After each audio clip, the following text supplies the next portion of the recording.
Salamat, Brother Elias Soriano.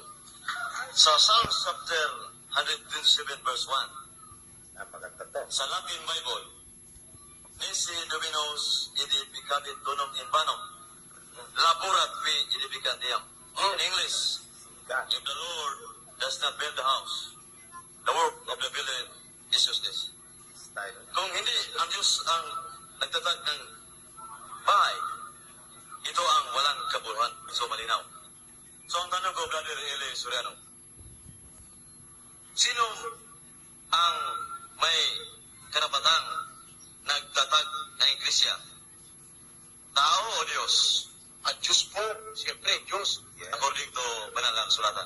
Nasa 127 verse 1, let us read that in Latin. Nisi Dominus edificaverit domum in vanum laboraverum qui edificant nisi Dominus custodierit civitatem frusta vigilabit qui custodit. Yan.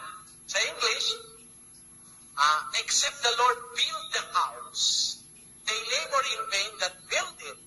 Sa Bisaya, sabi, gawas nga ang Ginoo ang magatukod sa balay, kawang lamang ang kahagod niyadtong mga nagatukod niini. Sa Tagalog, malibang itayo ng Panginoon ang bahay, walang kabuluhang nagsisigawa ang nagtatayo. Yun po, totoo. Nasa Biblia. Kaya walang taong may karapatang magtayo ng iglesia.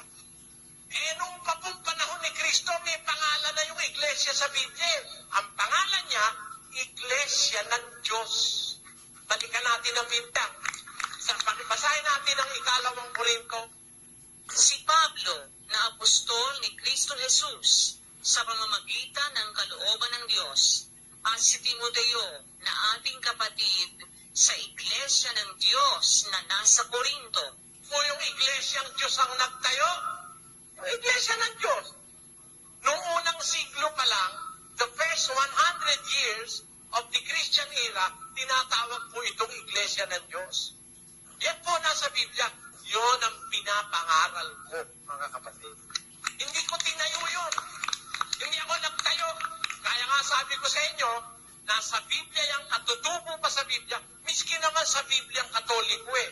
Basahin natin ang 20-28 ng gawa sa Biblia ang Katoliko na sinulat ni Monsignor Abriol na pinirmahan ni Rufino Cardinal Santos. Ano nakalagay sa gawa 20-28? Biblia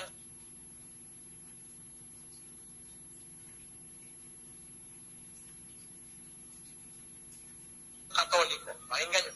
Ingatan ninyo ang inyong sarili at ang buong kawan na pinaglagyan sa inyo ng Espiritu Santo bilang mga tagapamahala upang pamahalaan ang Iglesia ng Diyos na kanyang tinubos ng sarili niyang dugo. Yan po Iglesia nasa Biblia. Pati sa Biblia ang Katoliko nakalagay Iglesia po ng Diyos. Yan po. Wala naman tayong dapat pagtatalo ron. Yan ang talagang iglesia, iglesia ng Diyos. Ang Diyos ang nagtayo, kaya iglesia ng Diyos ang tawag. Hindi po ako nagtayo.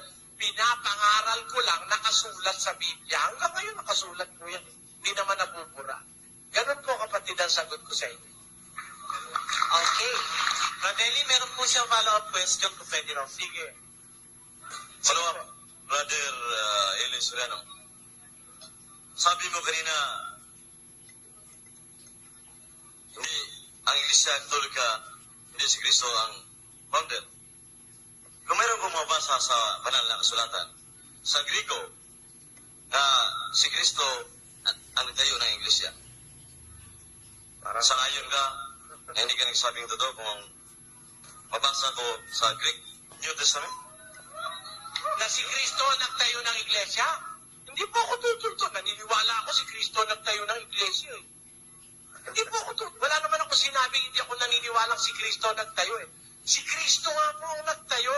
Sabi niya kay Pedro, upon this rock I will build my church, and the gates of hell shall not prevail against it.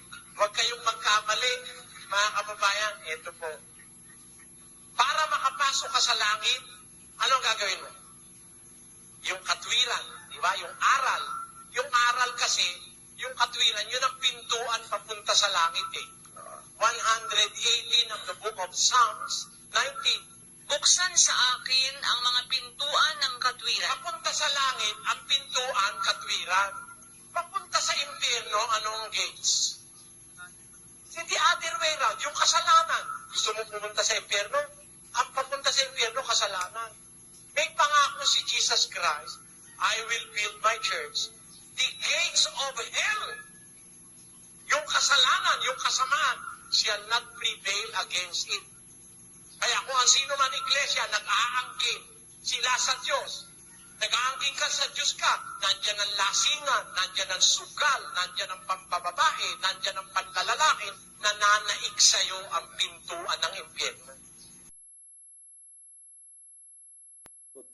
Sa ikalawang tanong ko kay Brother Eli Serrano, kapag hindi si Kristo ang founder sa Catholic Church, kung mayroon kong nakasulat sa Greek Bible, sa ngayon si Eli, ang sagot ni Eli, hindi siya totoo na si Kristo nagtatag o nag-founder ng iglesia. So, ibig sabihin, walang problema yon si Brother Eli Serrano.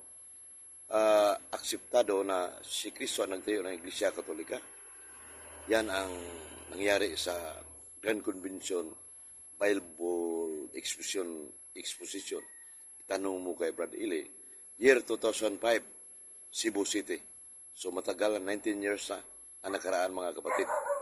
Yan ang tanong ko, actual personal nakita ko si Brother Eli Serrano.